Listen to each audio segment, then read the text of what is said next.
Hello there, welcome to the Boss TV, and today I'm going to show you the new Wami Bridge, officially opened in October 2022 near Chalinze, Tanzania. It is a modern infrastructure project designed to replace the old and narrow single-lane bridge, improving safety and boosting socio-economic growth in the region. The new bridge spans approximately 510 meters in length and 11.85 meters in width, significantly larger than the old 88.75 meters single-lane bridge.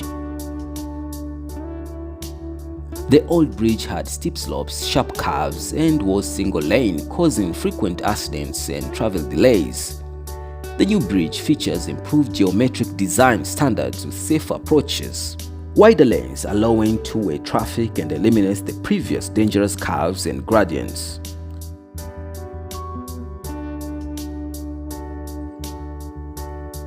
This bridge is located about 670 meters away from the old Wami Bridge on the Wami River along the T3 highway between Chalinze and Segera Junction in the coastal region.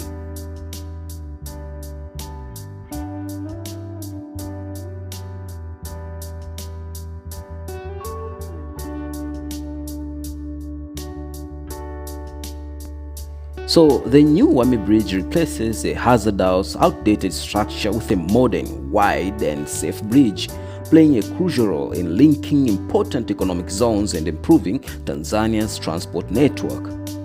It stands as a significant step toward Tanzania's vision on becoming a middle-income country through enhanced infrastructure and investment facilitation.